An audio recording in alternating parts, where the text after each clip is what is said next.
ఓం ఐం ప్రేం శ్రీమాత్రే నమ. ఎందరో మహానుభావులు అందరికీ వందనములు అనే శీర్షికన మనము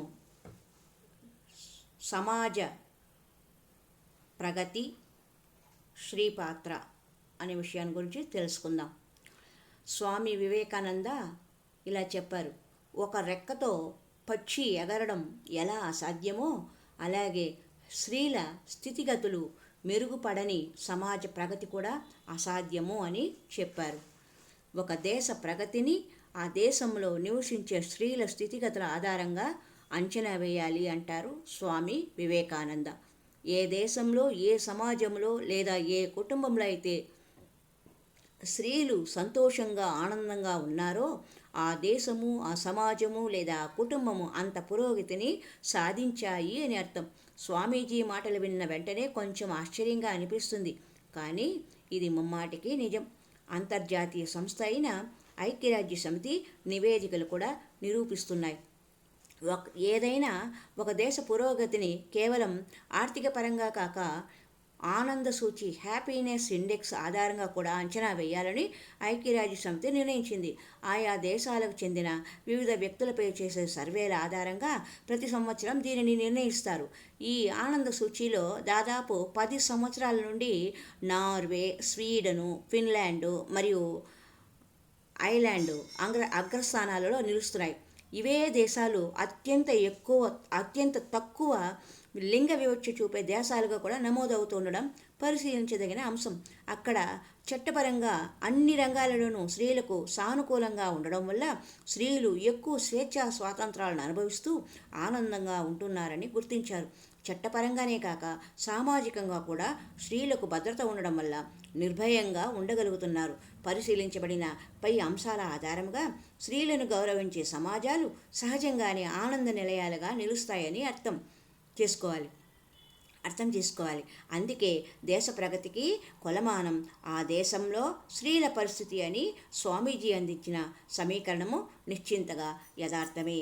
మన వేదాలలో కూడా యత్ర నారీ అస్తు పూజ్యంతే రమంతే తత్ర దేవతాః అని కదా వివరించారు స్త్రీల యొక్క ఉన్నతి గురించి. అది ఎలా? పోషించే దరిద్రి నిస్సారంగా ఉన్నప్పుడు పండే పంట పుష్టిగా ఉండదు. మానవ జీవితాన్ని సృష్టించి లాలించి పోషించే స్త్రీ ఉల్లాసంగా ఆరోగ్యంగా లేకపోతే సమాజము ఆరోగ్యవంతం కానేరదు. కుటుంబంలో స్త్రీ పాత్రను వర్ణిస్తూ సోదరి నివేదిత ఇలా అంటారు, స్త్రీ లాలనతోనే జీవితం వికసిస్తుంది. గృహంలో ఆమె నిర్ధారించిన సంస్కృతి నుండి ఉద్భవించిన పురుషుడు సమాజ కార్యాలను నిర్వహిస్తాడు. జీవితం పట్ల ఆమెకు గల అవగాహన నుండే మానవ నాగరికత ఆవిర్భవిస్తుంది. అందుకే భారతీయ సంస్కృతిలో స్త్రీ గృహానికి అధిదేవత, గృహలక్ష్మి. ఇప్పటికీ ఉత్తర భారతదేశంలో కొన్ని కుటుంబాలలో ఆడబిడ్డకు ఎంత చిన్న వయసు అయినా సరే తండ్రితో సహా అందరూ పాదాభివందనం చేయడం ఆనవాయితీ.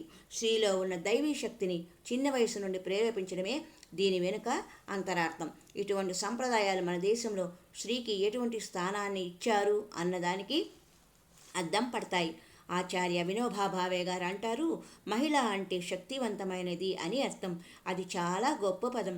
భారతదేశంలో మహిళల పట్ల మనోభావం, సమాజం వారి నుండి ఏమి ఆశిస్తున్నది అన్నదానికి ఈ పదం అద్దం పడుతుంది. శ్రీ అనే పదం స్త్రూ అనే ధాతువు నుండి వచ్చింది. అంటే విస్తరించేది లేదా విస్తరింపజేసేది అని భావం. తన హృదయాన్ని విస్తరింపచేసుకొని ప్రేమను ప్రపంచానికి అందించేది అని అర్థం. ఈ పదం స్త్రీ యొక్క కార్యక్షేత్రాన్ని సూచిస్తుంది. భారతీయ సంస్కృతిలో మహిళ శక్తి స్వరూపిణిగా వర్ణించబడింది, ఆదరించబడింది. ఏ శక్తి అయినా మనం వాడే విధానాన్ని బట్టి 2 రకాల ప్రభావాన్ని చూపిస్తుంది. బాహ్య ప్రపంచంలో అగ్ని నుండి అణుశక్తి వరకు ఈ నియమము వర్తిస్తుంది. ఒకే శక్తి నిర్మాణాత్మక, వినాశకర పరిణామాలకు దారితీస్తుంది. విద్యాశక్తి, అవిద్యాశక్తి. స్త్రీ కూడా శక్తి స్వరూపిణిగా 2 రకాలుగా పనిచేస్తుంది. శ్రీరామకృష్ణులు వీటిని విద్యాశక్తి, అవిద్యాశక్తి అనేవారు. మొదటిది వికాసానికి, రెండవది వినాశనానికి దారితీస్తుంది. ప్రతి మనిషిలో 3 అంశాలు సమ్మిళితమై ఉంటాయి. అవి పశుత్వము, మానవత్వము, దైవత్వము. పశు స్థాయిలో భౌతికత, మనుష్య స్థాయిలో బౌద్ధికత, దైవ స్థాయిలో ఆధ్యాత్మికత అభివ్యక్తమవుతాయి.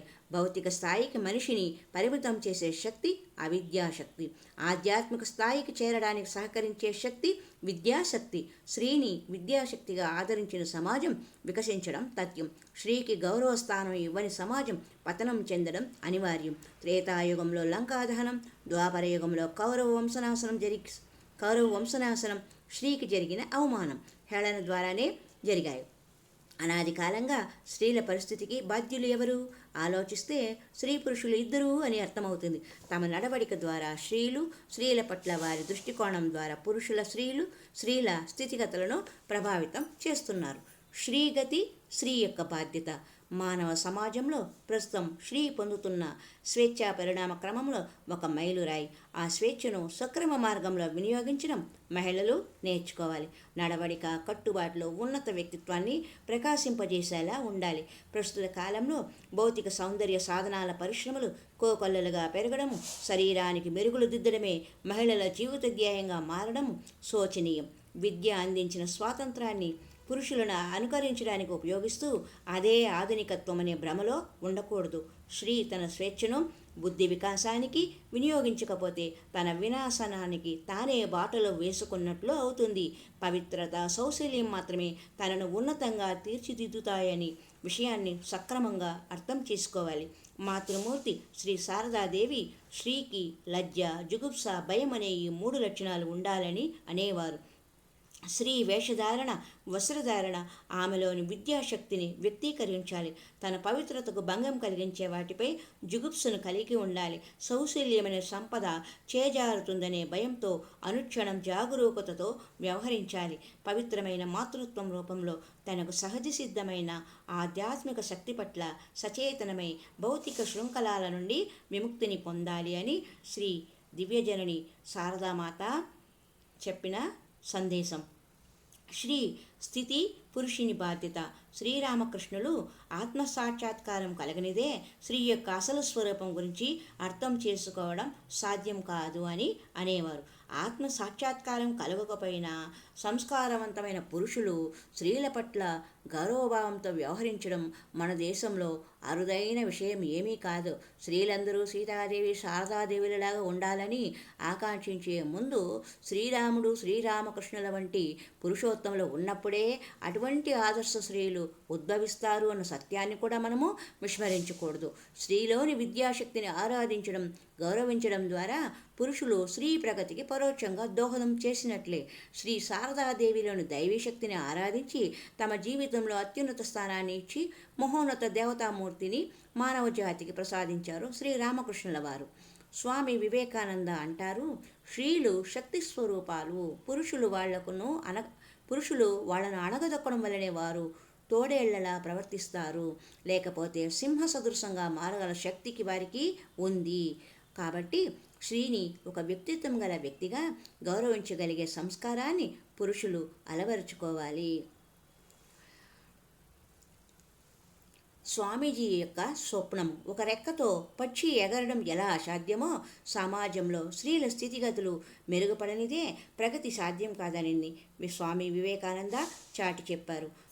మహిళల సమస్యలను మహిళలే పరిష్కరించుకోవాలి అని చెప్పి పురుషుల జోక్యాన్ని సంపూర్ణంగా నిరసించి స్త్రీ జాతి యథార్థ అభ్యున్నతికి శ్రీకారం చుట్టిన ప్రప్రథమ వ్యక్తి స్వామి వివేకానంద. రాబోయే కాలం ఆధ్యాత్మిక ప్రగతిని సాధించిన మహిళల ఆధిపత్యంలో ఉంటుందని ఆ మహారుషి భవిష్యవాణి పలికారు.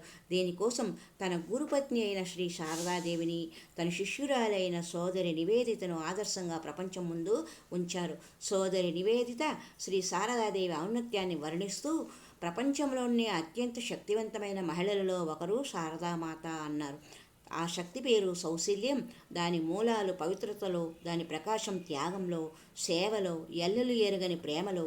అది భౌతిక శక్తి కాదు, బుద్ధి కుశలత కూడా కాదు. అది భౌతికత్వాన్ని ఛేదించడం ద్వారా ప్రజ్వలిల్లే అద్వితీయ శక్తి, ఆధ్యాత్మిక శక్తి.